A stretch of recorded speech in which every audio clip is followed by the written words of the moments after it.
सृष्टि की लय विखंडित हो चुकी थी। आकाश में अशुभ संकेत प्रकट होने लगे थे। दिशाएं रक्तिम आभा से भर गई थी और पृथ्वी कंपन करने लगी थी। देवताओं के समक्ष संकट उपस्थित था, जिसका समाधान केवल सहार में निहित था। कथा शुरू होती है प्रजापति दक्ष से, जो भगवान ब्रह्मा के पुत्र और एक महान राजा माने जाते थे, परंतु वे अत्यंत अहंकारी और शिवद्रोही थे। जब उनकी पुत्री सती ने भगवान शिव को अपने पति के रूप में चुना, तो दक्ष ने इसे अपमान माना और शिव को नीचा दिखाने की ठान ली। कुछ समय बाद दक्ष ने एक विशाल यज्ञ का आयोजन किया, जिसमें सभी देवताओं, ऋषियों और विद्वानों को आमंत्रित किया गया, किंतु भगवान शिव को निमंत्रण नहीं भेजा गया।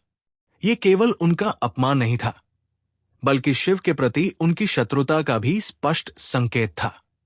ये अपमान कैलाश तक पहुंचा, जहां सती अपने स्वामी शिव के साथ बैठी थी। उन्होंने जब ये समाचार सुना तो वो अत्यंत उत्साहित हो उठीं और यज्ञ में जाने की इच्छा प्रकट की। उन्होंने भगवान शिव से विनती की कि वे यज्ञ में सम्मिलित हो। शिव, जो सर्वज्ञ और दूरदर्शी थे, उन्होंने इस प्रस्ताव को अस्वीकार कर दिया, क्योंकि वे संकट को भांप चुके थे। फिर भी सती अपनी प्रेम और उत्साह से भरी आवाज में आग्रह करती रही। अंततः शिव ने उनकी इच्छा को स्वीकार कर लिया और अपने गणों को उनके साथ भेजा, जिनकी भयंकर आकृतियां उनके मौन रक्षकों की भांति थी। दक्ष के महल में यज्ञ प्रज्वलित था। उसकी अग्नि आकाश तक उठ रही थी। मंत्रों की गूंज वातावरण में व्याप्त थी। सती ने अपने पिता का सामना किया और उनसे पूछा कि उन्होंने परम महादेव भगवान शिव को आमंत्रित क्यों नहीं किया। अहंकार से भरे दक्ष ने तिरस्कार भरे स्वर में शिव का अपमान किया। उनकी तपस्वी जीवन शैली, भस्म से लिप्त शरीर और उनकी दिव्यता का उपहास उड़ाया। उनके प्रत्येक शब्द सती के हृदय पर एक तीव्र आघात की भांति थे।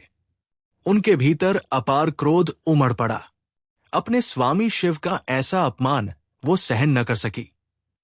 अपमान की पीड़ा से व्यथित होकर उन्होंने अपनी आत्मशक्ति को जागृत किया और अपनी योगाग्नि में स्वयं को समर्पित कर दिया। यज्ञ की अग्नि में उनकी देह भस्म हो गई। उनका ये बलिदान समस्त ब्रह्मांड में गूंज उठा और कैलाश पर्वत तक पहुंच गया, जहां शिव ध्यानमग्न थे। ये समाचार सुनते ही शिव की समाधि भंग हो गई। उनकी प्राणप्रिया, उनकी शक्ति, उनके पिता के अहंकार के कारण भस्म हो गई थी। दुख ने क्रोध का रूप धारण कर लिया। उनका ये क्रोध इतना विकराल था कि स्वयं स्वर्गलोक तक इसकी लपटें पहुंचने लगी। शिव ने अपनी जटाओं से एक लट खींचकर पृथ्वी पर प्रहार किया। पृथ्वी फट गई, ज्वालाएं उठीं और उस अग्नि से प्रकट हुए वीरभद्र, शिव के प्रलयंकारी कोप का साकार रूप। उनका स्वरूप अति भयंकर था। काला जलता हुआ शरीर, नेत्र उग्र ज्वालाओं के समान, और उनके केश प्रलय के प्रवाह के समान प्रवाहित हो रहे थे। उनके हाथों में एक विशाल तलवार थी, जो दैवीय प्रतिशोध की शक्ति से संपन्न थी। उनके साथ भूत प्रेतों की एक विशाल सेना प्रकट हुई, जिनकी गर्जना सहार का उद्घोष कर रही थी। वीरभद्र ने दक्ष के यज्ञ स्थल की ओर प्रस्थान किया। उनकी प्रत्येक पदचाप से पृथ्वी कांप उठती थी। आकाश काले बादलों से घिर गया था और दिशाओं में हाहाकार मच गया था। जब वे यज्ञ स्थल पहुंचे तो वहां उपस्थित देवता भयभीत हो उठे। वीरभद्र के उग्र रूप को देखकर इंद्र का वज्र निष्प्रभावी हो गया। अग्नि की ज्वाला मंद पड़ गई। वायु की गति थम गई।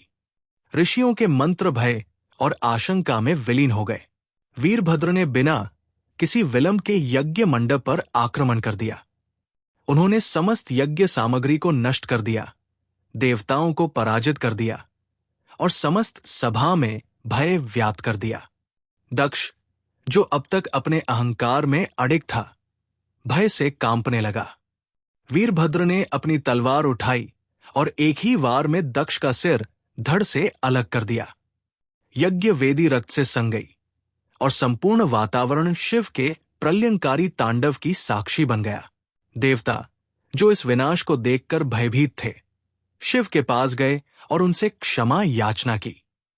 भगवान विष्णु और ब्रह्मा ने इस तांडव को शांत करने का अनुरोध किया। तब भगवान शिव, जो केवल संहार के प्रतीक नहीं है बल्कि सृष्टि के संरक्षक भी है, उन्होंने अपने क्रोध को नियंत्रित किया। वीरभद्र अपने उद्देश्य को पूर्ण कर शिव में विलीन हो गए। जब देवताओं और ब्रह्मा ने दक्ष को पुनर्जीवित करने की प्रार्थना की, तो शिव ने अपनी असीम कृपा से उसे जीवन दान दिया। किंतु अहंकार के चिन्ह स्वरूप उन्होंने दक्ष के कटे हुए सिर के स्थान पर एक बकरे का सिर स्थापित कर दिया। यज्ञ अब केवल दक्ष के नहीं बल्कि शिव की महिमा का प्रतीक बन गया। ये कथा कालजयी है, जो ये संदेश देती है कि जब अन्याय और अहंकार अपनी सीमा पार कर जाते हैं, तब भगवान स्वयं प्रकट होकर उन्हें समूल नष्ट कर देते हैं।